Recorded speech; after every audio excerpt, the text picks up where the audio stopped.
I'm going to talk about honey today and what is right and true honey. So we're going to go over the different types of honey, and we're going to talk about which one can be classified as fake and which one is real. There are many different types of honey depending on what plant it's made from. You have orange blossom honey, avocado honey, wildflower honey, clover honey, manuka honey, which is from New Zealand, buckwheat honey, raspberry, sage, mesquite. These are all different types of honey.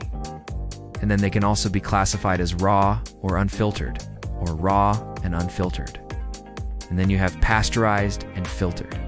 So let's first start with what's considered fake honey. Fake honey is typically made from high fructose corn syrup, which is GMO. It also may contain some corn syrup and some artificial flavoring and some colorings. Sometimes they may even add in some pollen to make it look like there's pollen in there, so it looks more natural. But really, this is all processed. The only thing that's natural in here would be the pollen.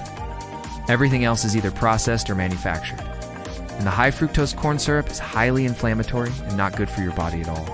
And sometimes if it says 100% natural, just keep in mind that 100% natural means nothing. It's not regulated by the FDA, so anyone can use that term in their product. So you want to be careful what you're buying. Real honey is made from the nectar in plants, and it's collected by bees, and then the bees process it in their hives. They evaporate some of the water off of it, and then it's sealed up in the comb. That's where people will harvest the honey and then package it and sell it. So that's how it's made. So with real honey, it's going to have some enzymes. It's going to have some pollen. It's going to have some phytonutrients. It's going to have some antioxidants. And it's also going to have some trace amounts of minerals. So it's going to have some electrolytes in it as well, because it's actually quite nutritious. And it has a low glycemic index, meaning it won't spike your blood sugars as much as other types of sweeteners. Now, if you get raw and unfiltered honey, you're going to have all those good things in there.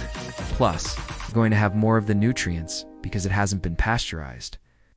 So you're going to have more enzymes. You're going to have more antioxidants. You're going to have more of those beneficial plant compounds. It's also going to have the actual plant matter in it. So you'll see little pieces of plant matter in there, and you'll probably even see some pollen in there as well. And then when we compare that to raw and unfiltered, it's the same thing except that it's been heated, so it's been pasteurized. So you're going to lose a lot of the enzymes and a lot of the nutrients that come from the raw version. And then finally, you have filtered honey, and filtered honey is where they extract the honey out of the hive and they filter out the pollen. They filter out the plant matter, and then they may add back in some of the pollen to make it look more natural. But it's been pasteurized, so you're going to lose the nutrients. At least you're not going to have the high fructose corn syrup, or the corn syrup, or the chemical colorings, or the artificial flavorings. So this is just a quick review of the different types of honeys, right? There's fake honey, and there's raw and unfiltered, and there's raw and it's filtered, and there's pasteurized and filtered. All right, now that we know the difference, let's talk about what to look for, what to feel for, what to smell for, to help you determine if you have the real deal. So starting with the color. It can range from being very clear to being cloudy or opaque, and it's going to depend on what plant it was harvested from. So for example, if it was harvested from like an onion or a garlic or a radish, it might have a darker color to it, or a more yellow color to it. If it was harvested from like a wildflower, it might be a bit more clear. But no matter what color it is, it should not be completely clear. It should still have some sediment in it. You should still see some particles in there. If it's completely clear, that is not real honey. That is fake honey. It's been processed and stripped of all of its nutrients. The next thing you can do is look for the pollen. Real honey is going to have pollen in it. Now, if it says on the bottle that it's pollen-free, it's not real honey. Another thing you can do is you can kind of feel the thickness of it. Does it feel like honey? Does it feel thick and sticky? Or does it feel thin and runny? If it feels thin and runny, it could possibly be fake. But if it's thick and sticky, that's a good sign that it's real. The next thing is if you smell it. Does it smell like honey? If it doesn't smell like anything, if it smells like chemicals, then it's not real. Real honey is going to have a very distinct smell to it. Another way to tell if it's real or not is if you put a spoon in it, take it out, and then put the spoon back down into it. It should stay attached to the spoon. If it just falls off the spoon, it's fake. Another thing to look for is on the label. It says pasteurized, it's not raw. If it says filtered, it doesn't have the pollen, it doesn't have the plant matter in it.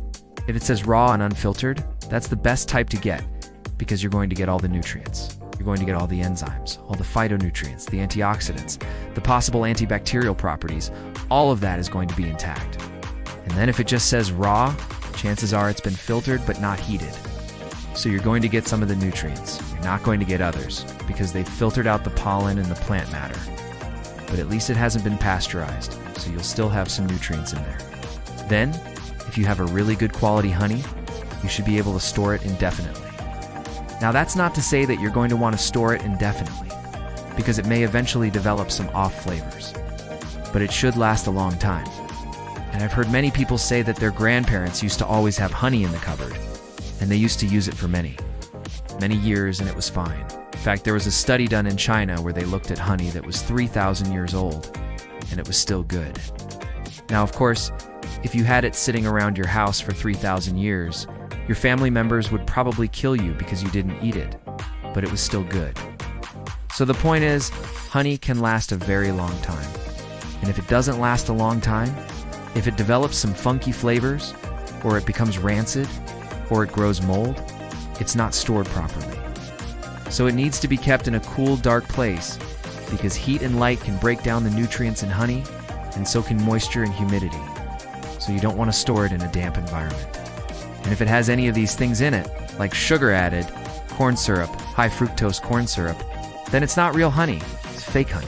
Of course, if it says on the label that it's made from corn syrup, it's not real honey, it's fake honey. If you have any questions on that, comment below. I'll see you on the next video. Hey, before you go, if you're benefiting from any of this content, it would be great to hear about your success story. Please share it in the link down below.